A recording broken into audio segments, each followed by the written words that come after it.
looking at historical books. We were looking at various boundaries of Israel. Especially we looked at the parameters of the land, and we also looked at the occupation of the land. Did they occupy?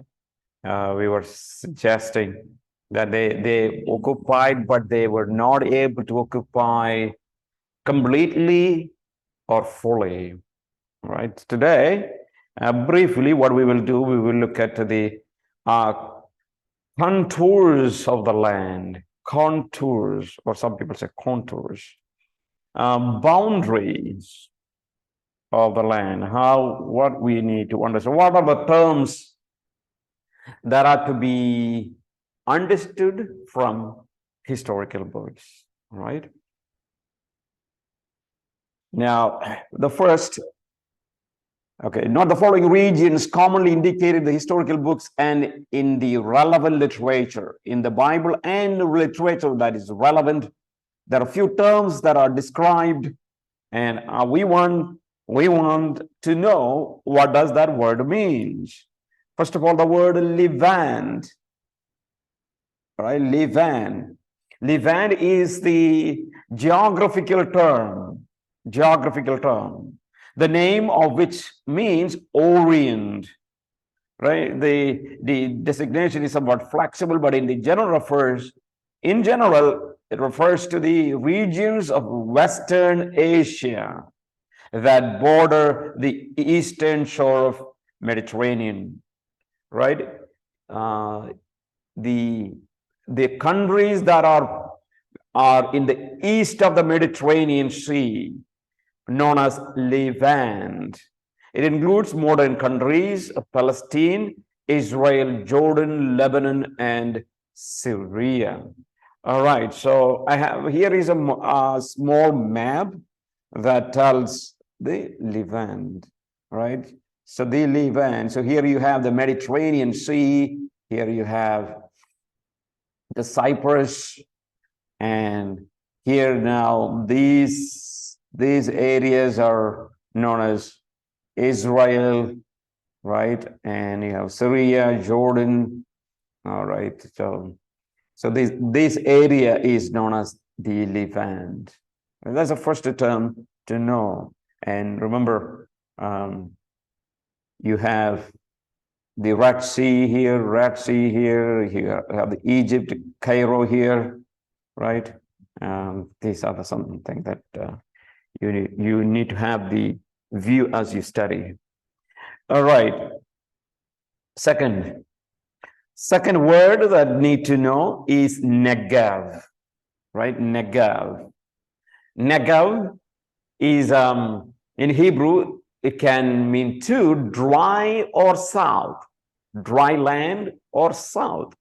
You know, various ways it can translate.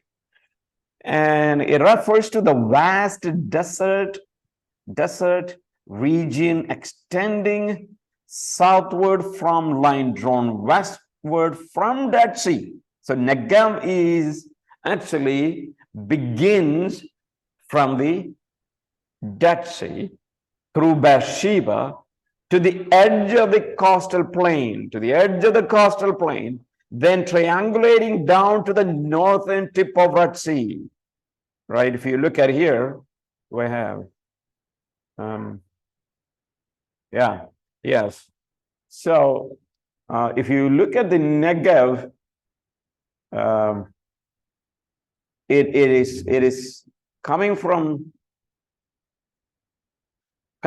here, right? It goes here, right? And it goes to this triangular shape, right? This area is known as Negev. Almost this comes to the tip of the Red Sea. Red Sea somewhere here, right? Just below.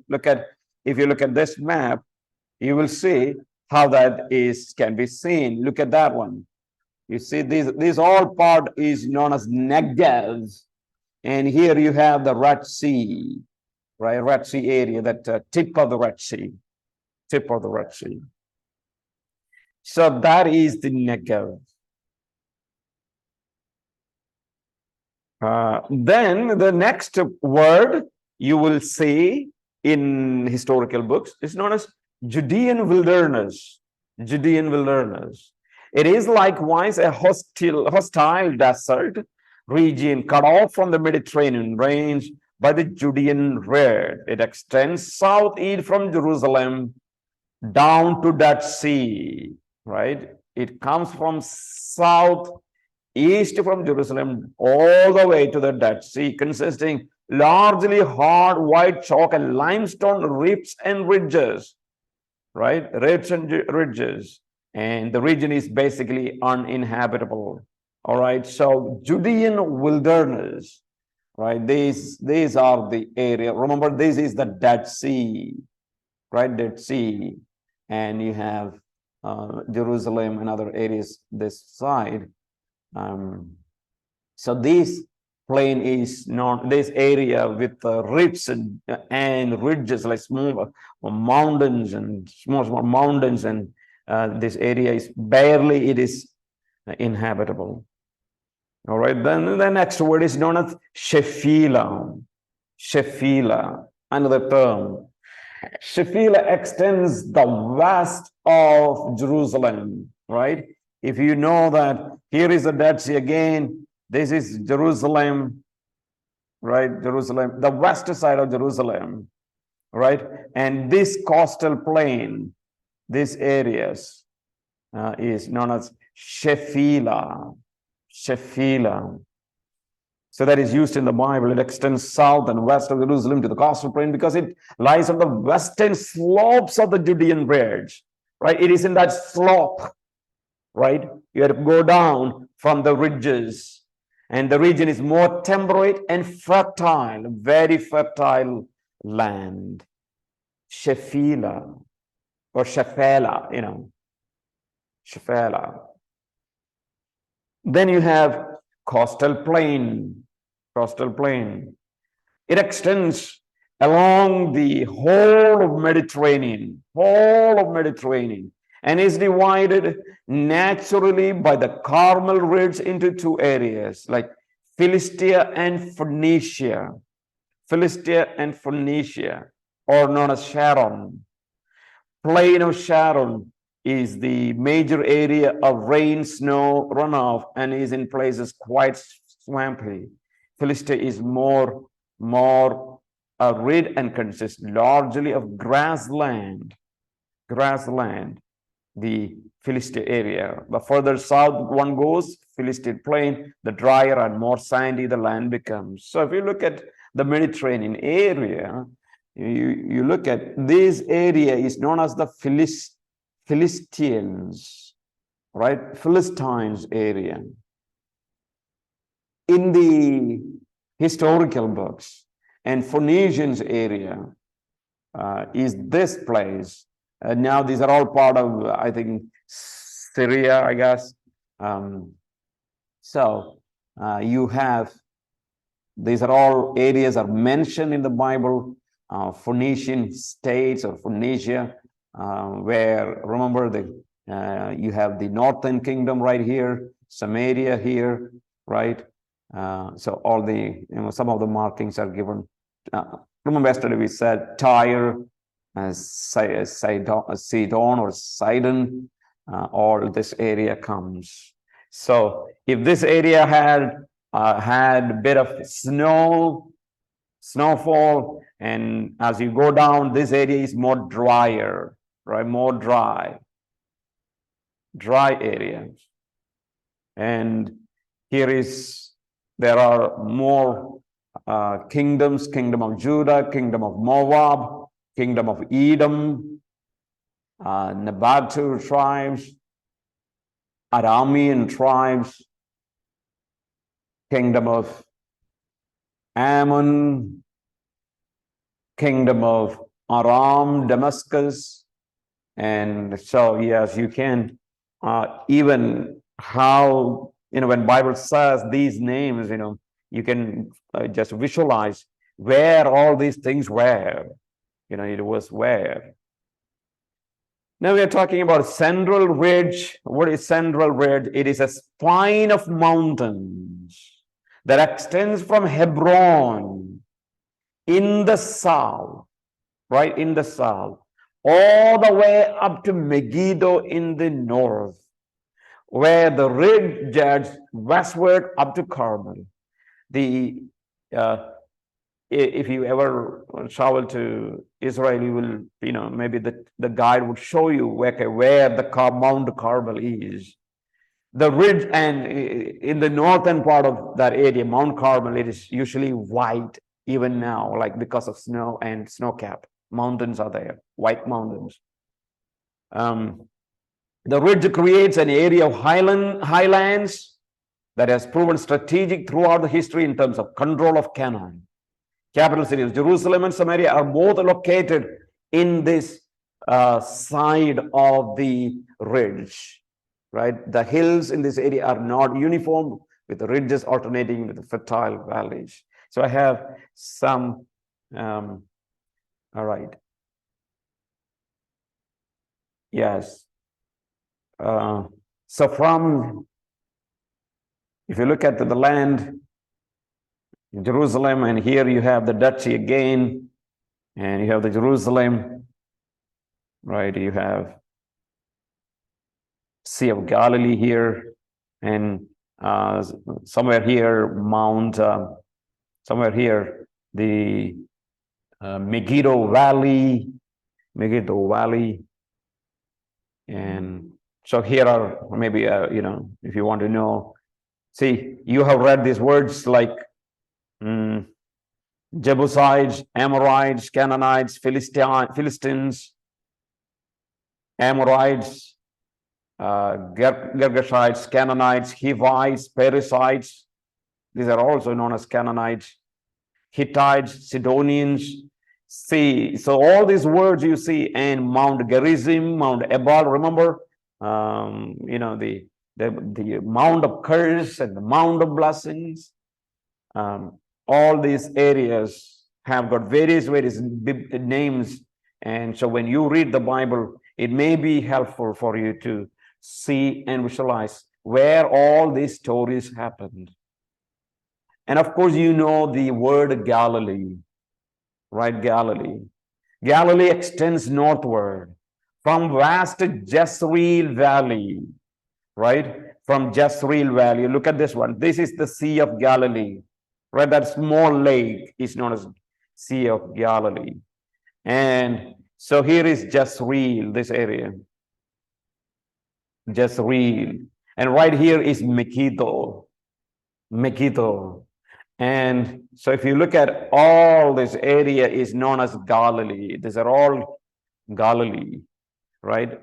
All this area is known as Galilee. So extends northward from vast Jezreel Valley and circles the Sea of Galilee, and circle like this. In the South Galilee, of rolling hills and large fertile valleys. This gives way in northern Galilee to the less hospitable foothills of Mount Hermon, right? If you go to on the top, and the highest peak in Israel. Mount Hermon is the highest peak in Israel, and the snow of which constitute a major source of water for the whole country. And if you happen to visit Israel again, you will see Mount Hermon also has this, it has got the snow, and the water comes from the Mount Snow that comes through the Jordan River. It flows through the Jordan River, flows into the Sea of Galilee. It fills Galilee, and it is quite interesting to see how clear and beautiful those rivers and valleys. All right. Then Jordan Rift Valley.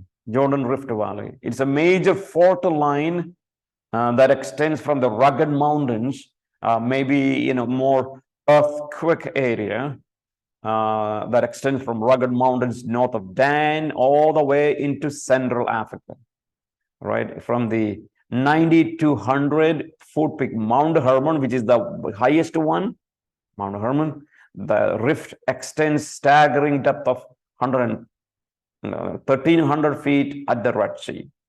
The region between Galilee and Dead Sea flooded annually in Bible times, and was wild and overgrown between floods, home to dangerous animal and other hazards. So Jordan, or a rift valley. So if you look at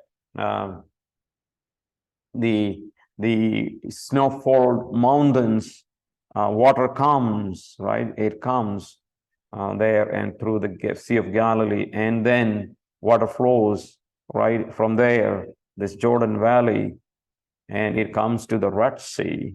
All the water then it ends up in Red Sea. So it is it's a fault line, right?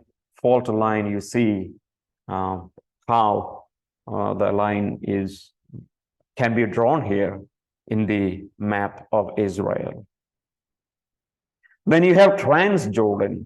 Transjordan is what some of which was not included in the Promised Land, nonetheless figures prominently in the Old Testament. So what is Transjordan, right?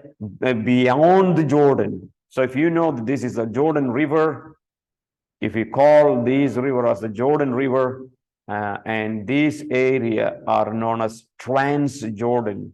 And if you look at the division of the land for Israel, Manasseh had portions here, Gad, Reuben had land allotted to this in this area, which is also quite interesting. Then you have the northern section of Transjordan, which is known as Bashan and Gilead. These are all Bashan area and Gilead. Maybe okay, here Bashan, and you have Gilead. Offered rich agricultural opportunities to the nations. Very fertile, greenish areas were there.